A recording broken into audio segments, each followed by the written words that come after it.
I'm Alan Nathanson. I'm 73 years old. I'm a 12-year pancreatic cancer survivor. I live in Boca Raton, Florida.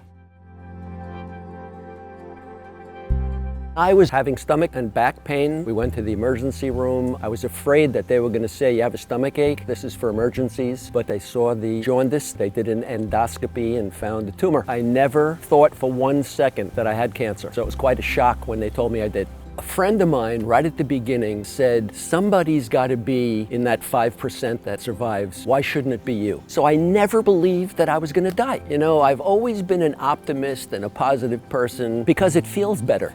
You're on this earth for a short while, you know, you're dead for a very long time. And Dina and I have always been that way, and we hug every day. How lucky are we? And gratitude is the divine attitude. I was not operable initially because the tumor was up against the portal vein. We had to shrink it so I could get Whipple, which happened after 6 months. I think the hardest part was seeing my family have to see me so sick. And I'm sure they were scared to death. Dina never told me she feared I was going to die until afterwards. She gave up 2 years of her life to help me get to the bathroom, to beg me to take a bite of food. There are not words for my gratitude for what she gave me. I got very sick during chemo. My body would cramp, my legs would cramp, my tongue would cramp, so I couldn't even talk. And I thought about the heaviness of cancer. I decided to write a limerick mocking my cancer. As a beauty, I'm not a great star. There are others more handsome by far. But my face, I don't mind it because I'm behind it. It's the folks in the front that I jar. And everybody who posts to this amazing site called Caring Bridge wrote their hysterical limericks. It just took the heaviness off the subject and just helped us all. It was great fun. I'm getting goosebumps. I counsel people. I share my experience. I wish I had someone who did that for me. I tell people I work with to stay in the present. Worry is like a rocking chair. It gives you something to do, but it gets you nowhere. It's